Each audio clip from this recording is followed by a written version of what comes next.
বিসমিল্লাহির রহমানির রহিম। সবাইকে স্বাগতম।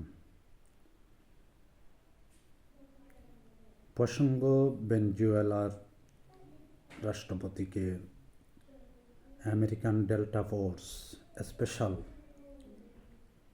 এলিট ফোর্স যেভাবে কিডন্যাপ করে নিয়ে গেল, এটা ইতিহাসের পাতায় একটা কুখ্যাতি হিসাবে বিবেচিত হবে। একটা স্বাধীন দেশের রাষ্ট্রপতিকে অন্য একটি দেশের রাষ্ট্রপ্রধান বা এলিট ফোর্স এটা ধরে নিয়ে গেল, এটা বিবেকমান মানুষের কাছে কোনোভাবে কাম্য নয়। ওয়ার্ল্ডের শান্তি নষ্ট হওয়ার জন্য এরকম কাজ যথেষ্ট। আমেরিকা যেরকম দাদাগিরি করছে, ভবিষ্যতে এরকম অন্যান্য দেশ যদি শুরু করে, তাহলে বিশ্ব একটি উত্তপ্ত হিসাবে অগ্রসর হবে।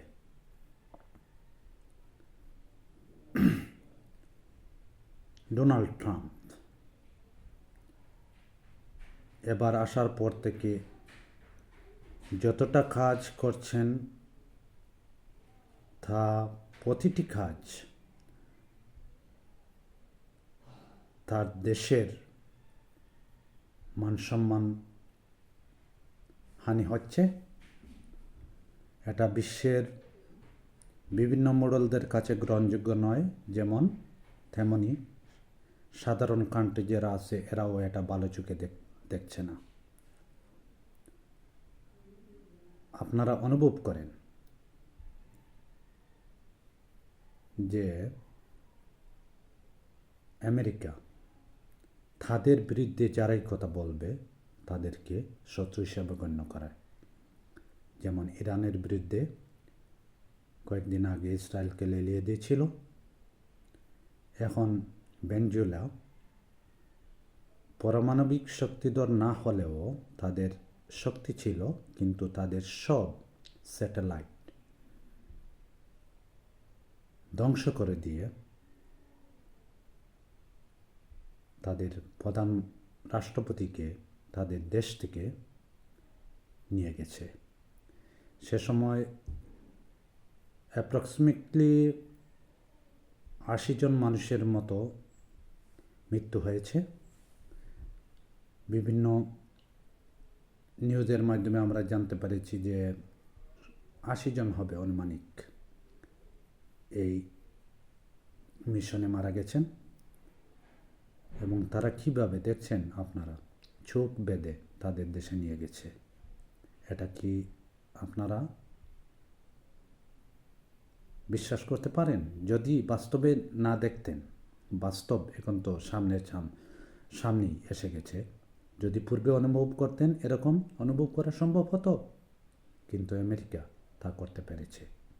আমেরিকার গোয়েন্দা সঠিক তথ্য গ্রহণ করে যেভাবে একটা সফল মিশন শেষ করল, এটা অকল্পনীয়।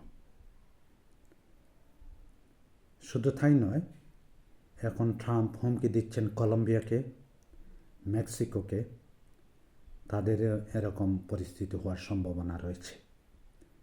তাই আমরা চাই ওয়ার্ল্ডের যেগুলা শান্তিপ্রিয় দেশ, শান্তিপ্রিয় মানুষ, তারা চায় এরকম আর যেন না হয়। আমেরিকা করেছে, পরবর্তীতে অন্যান্য দেশ দুর্বল দেশের প্রতি এরকম করতে পারে। তাই আমরা চাই এরকম ন্যাক্কারজনক কাজ যেন ভবিষ্যতে আর না হয়। সবাই এর প্রতিবাদ জানাই, এর বিরুদ্ধে সবাই রুখে দাঁড়ায়। ভেনেজুয়েলার বর্তমান নিকোলাস মাদুরোর যে রাষ্ট্রপতি ছিলেন, উনি একজন বাস চালক ছিলেন। বাস চালক থেকে যে কমিটির সভাপতি হয়েছিলেন বাস স্ট্যান্ড কমিটির সভাপতি থেকে আস্তে আস্তে উনি সংসদ সদস্য প্রথম 2000 সালে হয়েছিলেন। পরবর্তীতে 2006 সালে উনি ভেনেজুয়েলার পররাষ্ট্রমন্ত্রী হিসাবে নিযুক্ত হয়েছিলেন। তার কাজের মূল্যায়নে তৎকালীন প্রধান রাষ্ট্রপতি ওনাকে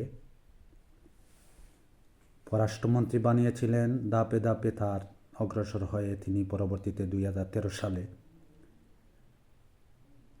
ভেনেজুয়েলার রাষ্ট্রপতি হিসাবে নিযুক্ত হয়েছিলেন। বিফোর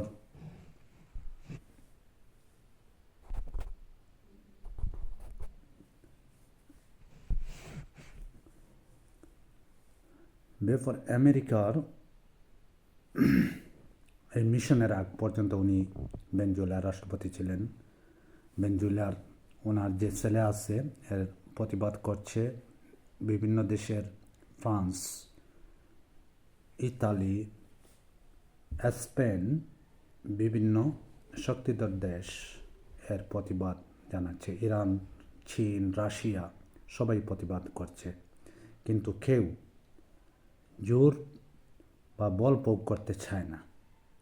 তারা শুধু মুখে প্রতিবাদ জানাচ্ছে, কিন্তু কাজের কাজ কিছুই হবে না। ট্রাম্প যাই করছে ওনাকে বা ভেনেজুয়েলার রাষ্ট্রপতিকে মাদক ছোড়া চালানোর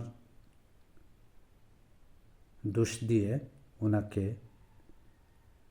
দেশ থেকে ধরে নিয়ে গেছে, কিন্তু আসল কাহিনী এটা নয়। আসল আমেরিকার উদ্দেশ্য হলো ভেনেজুয়েলার রাষ্ট্রপতি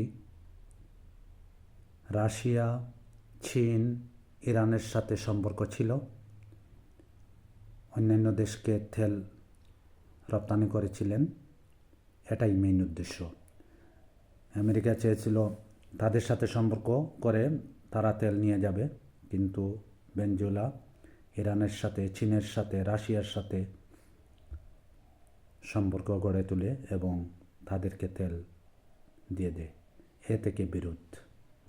কিন্তু এখন বলছেন মাদক পাচারের কারণে এই মিশন।